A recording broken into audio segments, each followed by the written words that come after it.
Hello Internet. Today I just want to go through this Terraform example tutorial that I put together. It's just a code base that you can easily check out and git check out and run.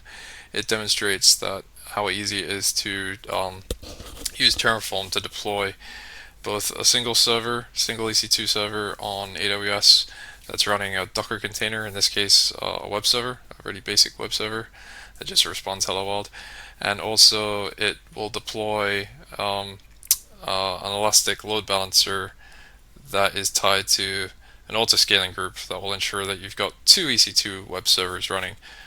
So you got your really simple case with just a single EC2, and you got another case where it's a load balancer tied to multiple EC2 servers, and if the web server themselves on those instances became unavailable, it would destroy it and create a new one to replace it. It doesn't just check the health of the EC2 server; it deploys a new one.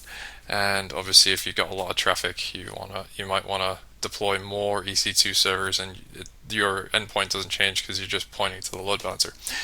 Anyways, you can dig into that yourselves. All you need to do is you would clone the repo. So I'm doing that. And then, so git clone paste. So check out the tutorial. So I'm going to go in there. There's a folder in there called Terraform. So I'm just going to follow the instructions. Check out the code. So there's a TFVars example file. So I'm going to cp terraform.tfvars terraform. Give it that extension. I can edit that. It's got port 8080 public key. Alright, so I'll leave that up there. If you don't know, if you're on Linux, you have a .sh folder.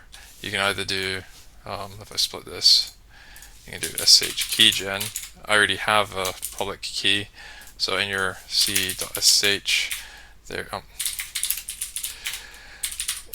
is a .id.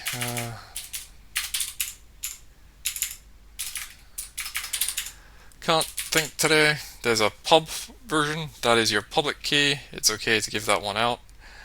It basically, if you add that to something, it gives you access. It's your private key that you mustn't show. So I'm going to add that to this. This will give me access to these servers. So I'm going to do that, paste. I'm going to right quit. Alright, so I've done that. And then you can do Terraform. Oh, you have to do export. I've already done that because I didn't want to export the credentials on a video that I'm going to publish on YouTube. Then you do a Terraform init. Terraform init. That'll initialize things. And then you don't have to do this step, but it's nice to see it. You can do Terraform plan, and that will tell you what it's going to do. I'll boost the font size. So if you scroll up, it's going to do all these things. There's only a lot of things because it's the auto-scaling group and the security groups and the elastic load balancer and stuff. If you just do the EC2 on its own, there's far less, but you can see many things are happening. And then you just hit you type in Terraform apply. And then it tells you again, basically the plan. You type yes, and it will deploy all the things. So you basically get your DevOps guy to do a bunch of coding this together, and then you can hand it over to someone else, and then they can deploy it, and you can rinse and repeat for all your projects, so you don't have to get someone to manually go through AWS and set things up. Plus, you can't really make a mistake because it's coded, you can track changes. It just takes a lot of effort to program it in the first place, so, that's where you get your DevOps guy.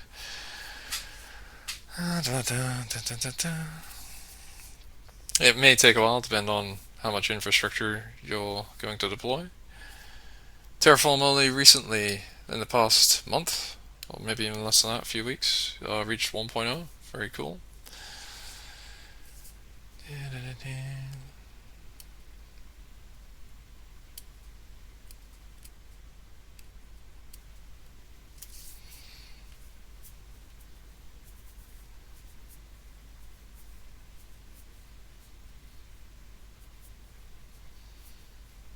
A little side note, it does say in the README, I initially started programming this against T2 micros, which are free. T2 micros are less than suitable. Not that great. And so I had to switch to T3A.micros. They're still like pittance, but the T2 micros are just, they're so slow. It makes you think it's not working. It makes you think it's broken because when this deploys the EC2 servers, it runs a cloud init script to install the packages and stuff you want. So it has to install Docker, and then it pulls the Docker image and then deploys that. So if that takes too long, the health check will fail, and it will just get in this loop of redeploying the servers. Even if it doesn't reach that long for the health check to fail, it still takes such a long time. They think it's broken when it's not actually broken. So just bear that in mind. So when it's done, it will give you these three pieces of information. This is the URL of your load balancer. So it's just like a reverse proxy that points to all the servers it deploys. You can configure if you want to deploy 2 or 3, 4 web servers, whatever you want.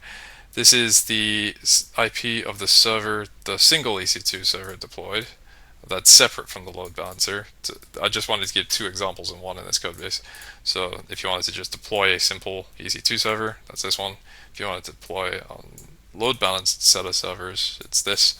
And then this is the web port. Oh, you can change that in your variables configuration. You're so familiar. So I'm just going to plug this into a browser and go to AT80 because that was the web port. And what do you know? I've got my little Hello World web browser, web server. And if I plug this into the URL and AT80, I get the same thing. So yeah, that's it, having deployed the servers. I'm not going to show you my Adobe account, but I suggest if you're interested, run it, have a look through the web console, and you'll see that everything got deployed with tag names and everything. Very cool. But that's it for today. Alright, cheers. Oh, sorry, forgot one last thing. Don't forget Terraform destroy.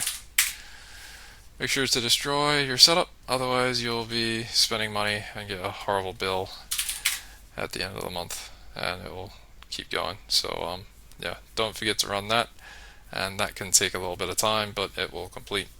Yeah, I'll see you next time.